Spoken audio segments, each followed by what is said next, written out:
Bismillahirrahmanirrahim. Assalamualaikum warahmatullahi wabarakatuh.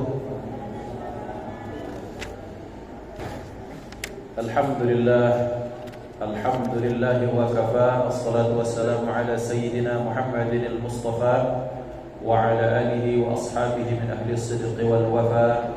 Asyhadu an la ilaha illallah wahdahu la syarika lah wa asyhadu anna sayyidana wa nabiyyana Muhammadan abduhu wa rasuluhu man la nabiyya ba'dah.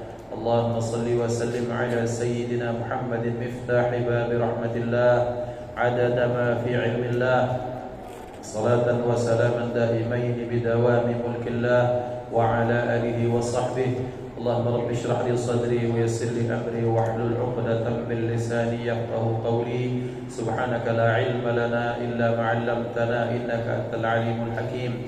Allahumma arzuqna fahman nabiyyin wa hifdhal mursalin wa ilhamal malaikatil muqarrabin. Allahumma aghnina bil ilmi wa zayyinna bil hilmi wa akrimna bit taqwa wa jammilna bil 'afiyah. La hawla wa la quwwata illa billahil 'aliyyil 'azim. Alhamdulillahi rabbil alamin. نوينا التعلم والتعليم والتذكر والتذكير والنفع والانتفاع والإفادة والاستفادة والحث على التمسك بكتاب الله تعالى وسنة رسوله والدعاء إلى الهدى والدلالة على الخير ابتغاء وجه الله ومرضاته وقربه وثوابه سبحانه وتعالى. الفاتحة إلى حضرة النبي المصطفى محمد صلى الله عليه وسلم وأزواجه وذريته وأهل بيته الكرام شهد لله لهم الفاتحة. أعوذ بالله من الشيطان الرجيم. بسم الله الرحمن الرحيم. الحمد لله رب العالمين الرحمن الرحيم مالك يوم الدين. إياك نعبد وإياك نستعين اهدنا الصراط المستقيم صراط الذين أنعمت عليهم غير المغضوب عليهم ولا الضالين آمين. Ikhwatal iman yang dimuliakan Allah, yang saya ta'zimi, saya hormati para guru, para ustaz, para kiai, para orang tua, para sepuh, para bini sepuh, para pengurus, para jamaah, anak-anak beri berada, ikhwatal iman yang dimuliakan Allah. Bersyukur kepada Allah Subhanahu wa taala dengan ucapan alhamdulillah dengan sekian banyak nikmat.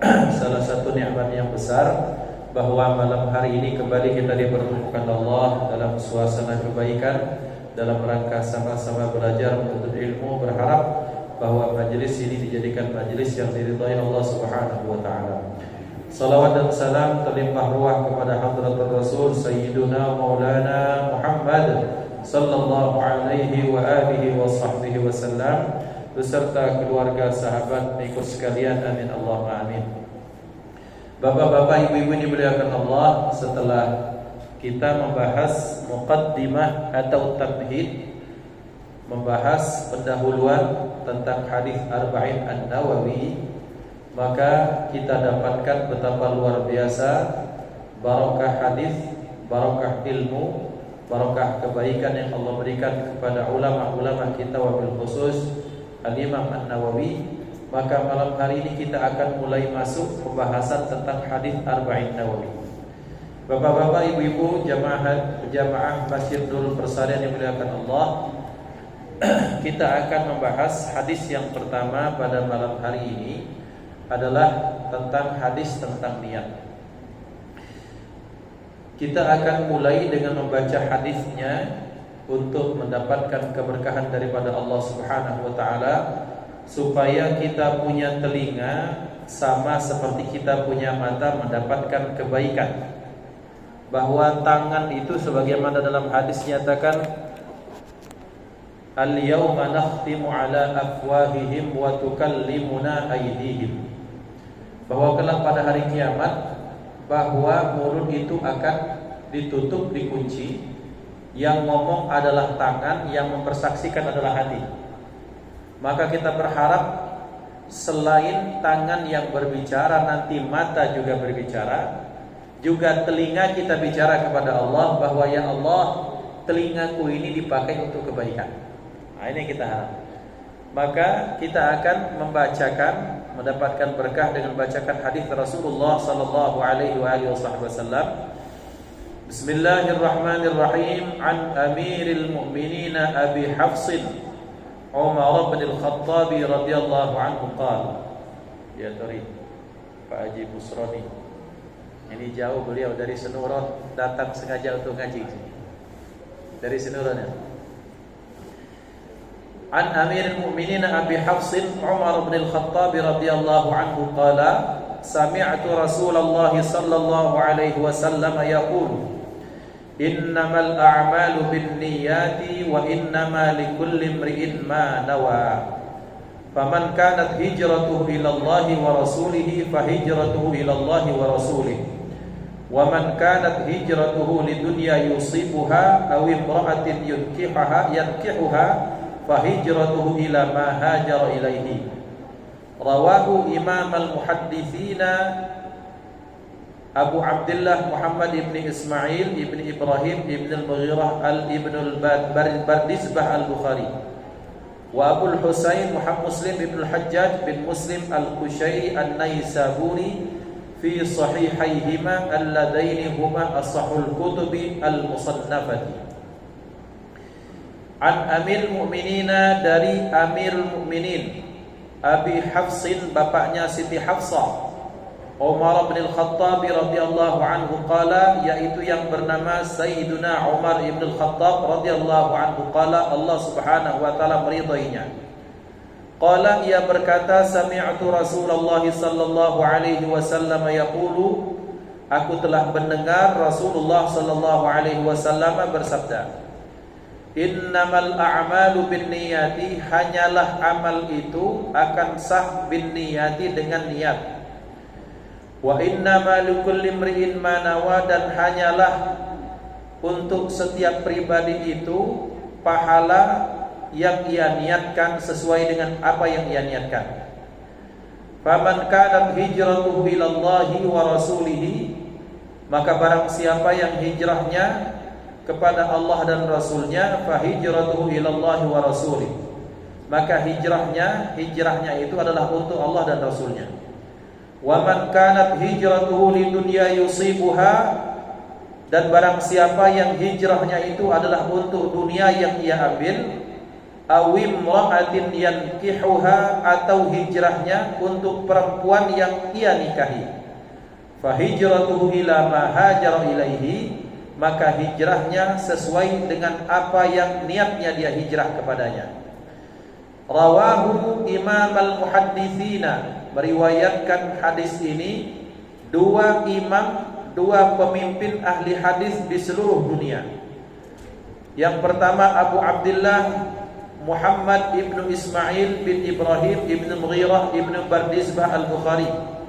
Yang pertama imamnya para muhaddis, imam para ahli hadis itu, julukannya Abu Abdullah, bernama Muhammad ini anak Ismail, Ismail anak Ibrahim, Ibrahim anak Mughirah, Mughirah anak Bardizbah, bangsa Bukhara. Imam yang kedua Abul Husain, bapaknya Husain, namanya Muslim anak Hajjaj, Hajjaj anak Muslim, Al-Kushairi, bangsa Kushairi, An-Naisaburi, orang Naisabur, yang mereka meriwayatkannya fi sahihayhima, di dalam kitab sahih keduanya, alladaini huma ashahul kutubil musannafati, yang kedua kitab mereka ini merupakan kitab yang paling sahih, kitab hadis yang dicetak atau diterbitkan ataupun dikarang. Bapak-bapak, ibu-ibu dimuliakan Allah, hadis arba'in ini sebagaimana kita bahas adalah hadis yang 40 atau 42 hadisnya merupakan pondasi kaidah dalam beragama. Maka sebagaimana kita telah bahas, Imam Nawawi menyatakan banyak para ulama yang telah mendahului beliau dalam mengarang kitab mengumpulkan hadis-hadis arba'in yang berjumlah 40. Tetapi kata beliau, ternyata beliau-beliau, guru-guru beliau atau pendahulu beliau mengarang hadis itu, mengumpulkan 40 hadis, masih dalam sub bagian, sub pembahasan. Misalnya ada 40 hadis tentang sholat, 40 hadis tentang zakat, 40 hadis keutamaan salam, 40 hadis tentang manaqib Sayyidina Abu Bakar As-Siddiq, 40 hadis tentang haji, banyak. Jadi hadis arba'in bapak-bapak yang bernama arba'in ini jumlahnya bukan belasan, bukan puluhan, tapi ratusan judul. Para ulama di setiap kurun, hatta zaman sekarang, banyak ulama yang mengarang kitab arba'in, 40 hadis. Tetapi kata Imam Nawawi, atas dasar istikharah beliau kepada Allah Subhanahu wa taala, minta petunjuk, beristikharah kepada Allah, maka beliau mengumpulkan 40 hadis atau 42 hadis yang kesemuanya adalah hadis yang menjadi pondasi dalam beragama. Maka orang yang hafal 42 hadis ini sama dengan dia menghafalkan 40 atau 42 kaidah dalam agama Islam. Yang kalau dia faham, yang kalau dia amalkan, maka pondasi agamanya akan kuat dan selamat. Bapak-bapak, ketika dihitung, ternyata hadis arba'in ini jumlahnya bukan 40, tapi 42. Loh, kenapa jadi disebut sebagai arba'in nawawiyah, 40 hadis Nawawi?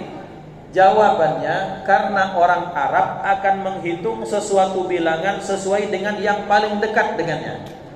Kalau 42 maka masuk 40, 43, 44 masuk ke 40. Kalau 47 masuk ke berapa? 50. Nah, itu alasannya. Maka dalam hadis ini ada 42 hadis, tetapi tetap disebut hadis ini hadis arba'in, hadis 40, karena mengambil bilangan putaran yang paling dekatnya. Nah, puncak daripada hadis ini yang paling pertama yang beliau pilihkan adalah hadis innamal a'malu binniyat. Bapak dan Ibu dimuliakan Allah, ini hadis diriwayatkan, kalau bahasa saya maaf sungguh adab, ini mantan preman, Sayyidina Umar ibnul Khattab radhiyallahu anhu. Julukan beliau, kunyah beliau, jadi ada dalam istilah Arab ada laqab, ada kunyah. Apa bedanya? Laqab itu gelar atau julukan yang dinisbatkan kepada seseorang, bisa karena keahliannya, bisa karena kehobiannya, bisa karena pekerjaannya, bisa karena sesuatu yang paling dikenal dengannya. Itu laqab. Nah, mana laqab yang diperbolehkan dalam agama? Sementara Allah berfirman, wala tanabazu bil alqab. Wahai orang yang beriman, janganlah kalian saling panggil dengan gelar, jangan saling memanggil, memberikan gelar. Maksudnya gelar yang jelek. Kalau gelar yang bagus, hukumnya boleh. Misalnya bapak-bapak, ada orang, ini kebiasaan ini, termasuk orang Arab, termasuk para habaib di Palembang, nama Muhammad ini banyak.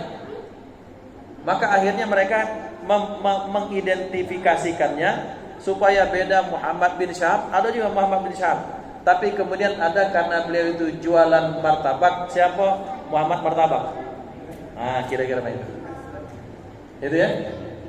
Biasa untuk pembeda. Karena kenapa Pak? Di Arab biasa itu anaknya nama Muhammad, bapaknya nama Muhammad, kakeknya namanya Muhammad.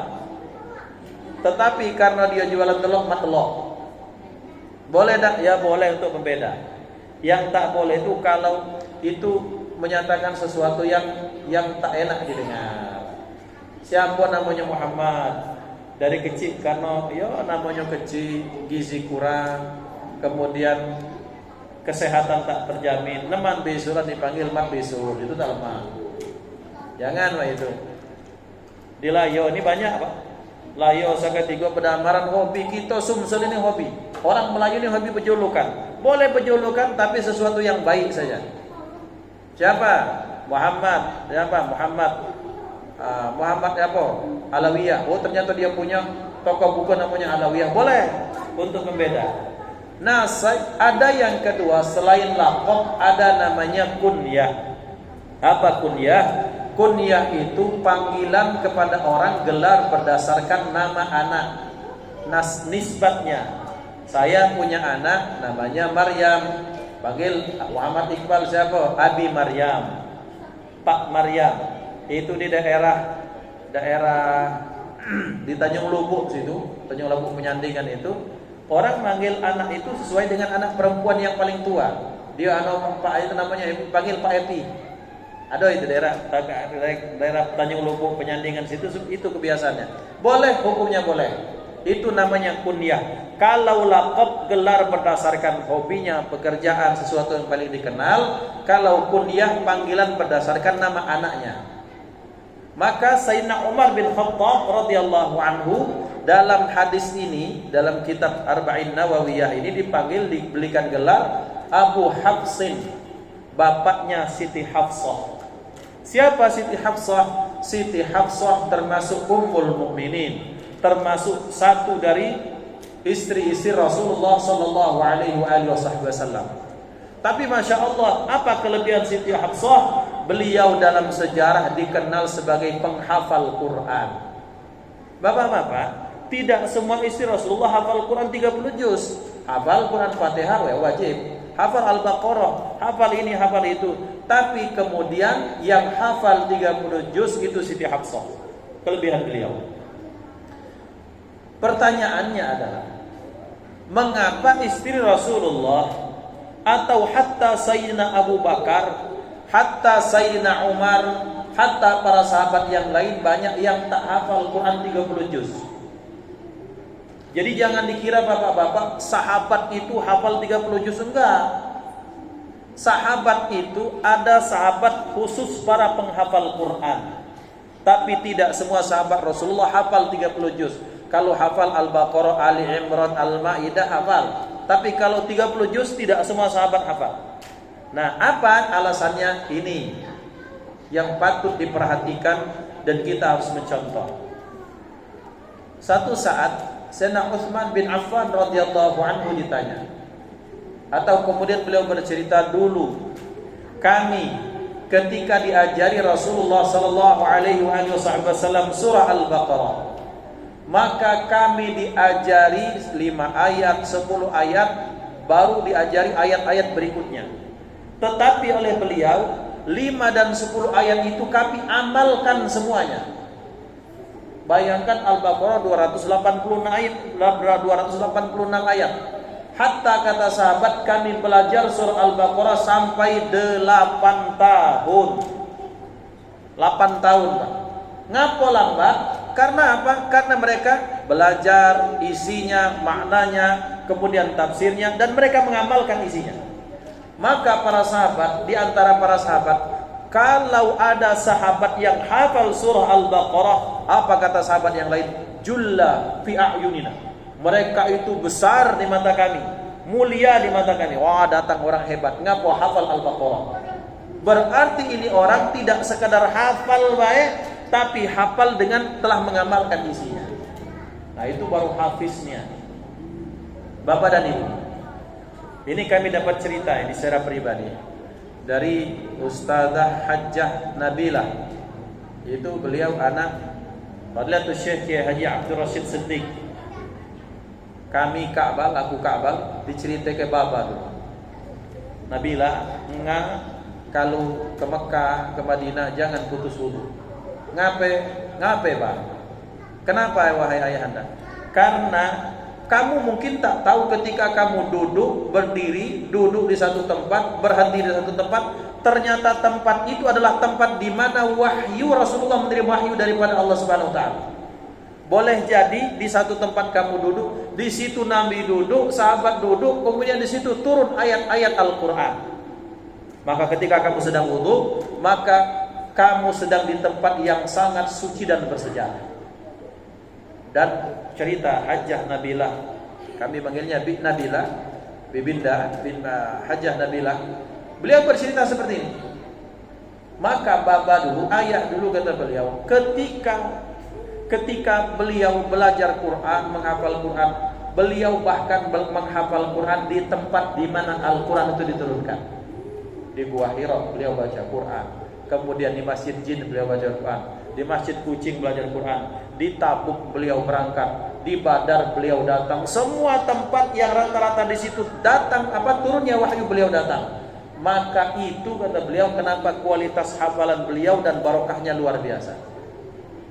Jadi maaf kata beliau, bukan sekedar ngapal baik, sudah tuh salah niat, salah kaprah, salah cara, sehingga kurang barokah kata beliau. Nah, bayangkan ya ikhwan, ternyata menghafal Quran tidak sesederhana sekarang. Hafal wisuda 5 juz, wisuda 30 juz. Tidak seperti itu. Tidak sekedar hafal, sahabat dulu mempelajari Al-Quran, mengamalkan isinya, baru selesai Al-Baqarah, lanjut Ali Imran. Bayangkan betapa luar biasanya. Nah, tapi ternyata Siti Hafsah, anaknya Sayyidina Umar, yang menjadi salah satu dari istri Rasulullah SAW, beliau hafal Quran 30 juz. Nah, ini Masya Allah kelebihannya. Maka hadis ini diriwayatkan oleh Abu Hafsin Umar ibn al-Khattab. Beliau diberikan gelar Amirul Mukminin. Apa makna Amirul Mukminin? Amirul Mukminin artinya pemimpin tertinggi orang-orang yang beriman kepada Allah. Dalam status kita sekarang, raja atau presiden yang orang-orang yang beriman. Kenapa? Karena Bapak dan Ibu Rasulullah Sallallahu Alaihi Wasallam itu fungsi beliau itu kan ada dua. Ada pemimpin agama, pemimpin umat. Yang kedua beliau pemimpin negara. Maka wahyu terputus, kenabian sudah sempurna, maka para sahabat Sayyidina Abu Bakar, Sayyidina Umar menggantikan Rasulullah sebagai apa? Sebagai bagian pemimpin dari negara atau umat Islam. Maka yang pertama, Sayyidina Abu Bakar Siddiq itu diberikan gelar Khalifatu Rasulullah. Khalifatu Rasulullah sallallahu alaihi wasallam, Sayyidina Abu Bakar Siddiq radhiyallahu anhu. Itu ketika ini. Itu bagus, Pak. Supaya ini anak-anak kita ini kenal, oh Khalifah Rasulullah Sayyidina Abu Bakar, Khalifah Rasulullah Sayyidina Umar. Jadi tidak salah Pak yang main. Karena sekarang saja anak-anak sudah enggak kenal Abu Bakar itu siapa sih? Umar itu siapa sih? Mereka lebih kenal Spiderman. Mereka lebih kenal misalnya Superman. Mereka lebih kenal tokoh-tokoh kartun misalnya. Kalau kita tak sebutkan yang nama-nama seperti ini, akan hilang nama mulia itu di dalam benak mereka. Maka disebutkanlah Khalifatu Rasulillah, khalifahnya Rasulullah yang melanjutkan tugas Rasulullah dalam memimpin umat, namanya khalifah Sayyidina Abu Bakar. Sayyidina Abu Bakar selama 2 tahun setengah memimpin umat, melanjutkan estafet kepemimpinan Rasulullah, digantikan Sayyidina Umar bin Khattab. Apa gelar Sayyidina Umar bin Khattab? Gelar beliau Khalifati Rasulullah. Khalifahnya Khalifah Rasulullah. Kepanjangan. Satu saat ada orang, ya Amiral Mukminin. Yang ini aku setuju. Panggil baik Amirul Mukminin. Kalau Khalifatu Rasulullah kepanjangan, kelamuan, ya sudah Amirul Mukminin selesai. Maka di sini dari Amirul Mukminin. Kemudian bapak-bapak, dari itu dalam bahasa Arab ada 2. Ada min, ada an. Apa bedanya? Mengapa kemudian di dalam hadis bukan min tetapi an? An Abi Hurairah radhiyallahu anhu qala Rasulullah sallallahu alaihi wasallam. Apa? Misalnya idza sa'ida al-khatib 'ala al-mimbar misalnya. Itu an Abi Hurairah. Apa maknanya? An itu artinya dari tapi melalui jalur. Kalau min itu dari tapi permulaannya, bersumbernya dari situ. Hadis apakah dari Abu Hurairah? Bukan. Hadis apakah dari Sayyidina Umar? Bukan. Hadis apakah hakikatnya dari Rasulullah? Bukan. Dari Allah Subhanahu wa taala. Maka hadis itu menggunakan kata an, bukan min. Karena kalau min itu kita kembalikan kepada Allah sebagai sumber pertamanya. An Amirul Mukminin, dari Sayyidina Amirul Mukminin Abu Hafsin Sayyidina Umar ibn Khattab radhiyallahu anhu. Apa makna radhiyallahu anhu? Radhiyallahu anhu, bapak-bapak yang belajar bahasa Arab, radhiya itu fi'il madhi. Fi'il madhi dalam bahasa Inggris past tense, menyatakan sesuatu yang telah lewat, sesuatu yang lampau. Kalau sahabat radhiyallahu anhum, radhiyallahu anhu, kalau perempuan radhiyallahu anha. Kalau sahabat atau sahabat perempuan disebut radhiyallahu anhum, maka maknanya Allah ridha kepada mereka. Memang Allah ridha. Tetapi ternyata kalau ada orang selain sahabat, ada Imam Syafi'i, ada Imam Nawawi, ada imam misalnya Syekh Abu Bakar Syata, siapa-siapa, maka kalau kita sebut radhiyallahu anhu, maka dalam bahasa Arab namanya jumlah du'aiyah. Kalimat doa kita awali dengan semoga Allah meridhoinya. Sahabat, kenapa kita tidak sebut semoga? Mak manu nak semoga gawe itulah sudah, Pak. Sahabat Allah sudah ridha kepada mereka. Bagaimana tidak? Sementara dalam ayat Allah nyatakan radhiyallahu anhum wa radu anhu. Dari kalimat khasyya rabbah. Jadi sahabat itu Allah sudah ridha kepada mereka. Berarti artinya Allah ridha kepada mereka.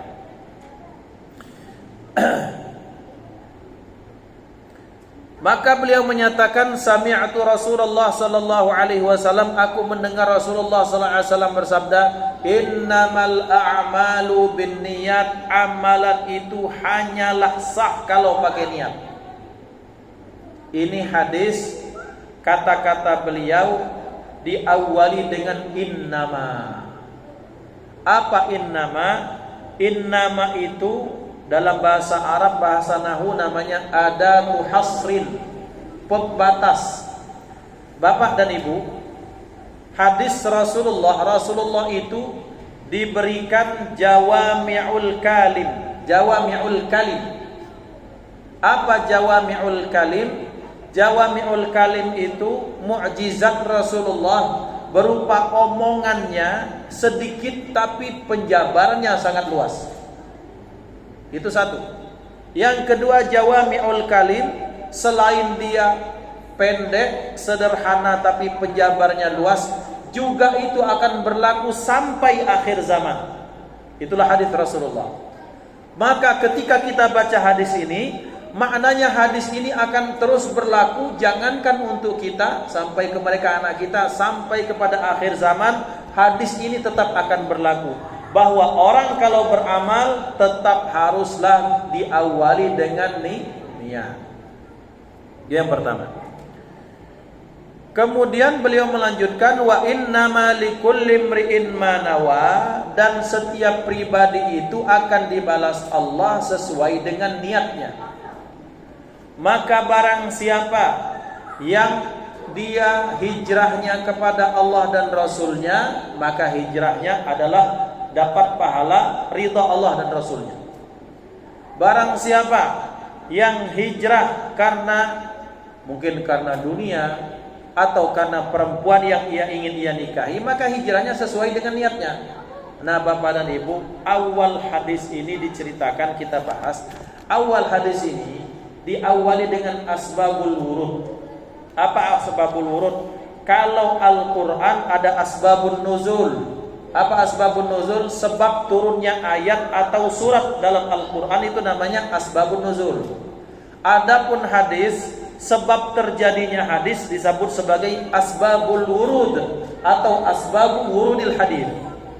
Nah, hadis ini, kenapa Rasulullah mengeluarkan hadis ini? Jadi zaman dulu, kata cerita Sayyidina Abdullah bin Mas'ud, zaman dulu kami punya teman. Teman ini yang tak disebutkan nama. Kemudian dia naksir seorang wanita, pengen betul ia nikahi. Namanya Ummu Qais. Ya mungkin ada sesuatu di Ummu Qais yang dia suka, mungkin wajahnya, akhlaknya, tabiatnya, Masya Allah. Ummu Qais ini tidak mau dinikahi sama si fulan ini yang naksir pada dirinya. Dengan satu syarat saja, bahwa aku mau dinikahinya kalau dia mau hijrah, ikut hijrah ke Madinah. Awalnya Fulan bin Fulan ini diajak Rasulullah hijrah, nggak mau. Ayo kita hijrah ke Madinah untuk dakwah, nggak galak. Tapi karena ada wanita yang cantik yang bernama Ummu Qais, yang ia jatuh hati, dia jatuh cinta padanya. Terus akhirnya apa? Terus akhirnya, aku wahai kakak, kalau bahasa kita, kak, aku tidak galak kau nikahi. Syaratnya satu, aku mau hijrah ke Madinah, maka aku tunggu engkau nanti di Madinah. Kalau kamu hijrah ke Madinah, aku akan mau dinikahi olehmu. Hijrahlah dia, sehingga menjadi kasus yang viral. Diberikan gelar dan julukan siapa? Muhajir Ummu Qais. Galak pindah gara-gara betino. Nah itu, ini sahabat kira-kira dibully sama sahabat yang lain. Yang lain hijrahnya karena Allah dan Rasulnya, sementara dia hijrahnya gara-gara betino. Dak emak, cuman tetap hijrah, dapat dia hijrah. Tapi apa? Dapatnya itu kemudian dapat perempuan yang nikahi. Sampailah berita ini ke telinga Rasulullah sallallahu alaihi wasallam. Maka beliau menyatakan amal itu diterima atau tidaknya karena niat. Kemudian orang itu besar atau kecilnya pahala sesuai niat. Nah Bapak dan Ibu, dari hadis innamal a'malu binniyat muncul ilmu yang sangat banyak. Dari innamal a'malu binniyat, orang-orang ahli fikih kemudian mereka merumuskan bahwa semua amalan kalau tak dibarengi dengan niat, terutama yang wajib, itu menjadi tidak sah. Bapak-bapak, ibu-ibu yang dimuliakan Allah, datang orang sholat Allahu Akbar, benar 3 rakaat maghribnya, ikut dengan imam makmuman dia, tapi dia tak pakai niat, apakah sah? Tidak sah. Datang orang, Pak, ya ini bulan Ramadan, ya saya pengen bayar zakat mal, tak pakai niat, dia tak dihitung sebagai zakat mal. Berangkat dia, nunggu 13 tahun panggilan haji, berangkat panggilan haji 20 tahun baru berangkat. Cuma dia tak pasang niat, sia-sia. Maka berarti ya ikhwan, niat itu merupakan ruh daripada amal. Jasad amal adalah dari awal sampai akhir pekerjaannya, sementara ruhnya itu apa? Niat. Apa itu niat? Maka ulama fikih mendefinisikan niat itu sederhana.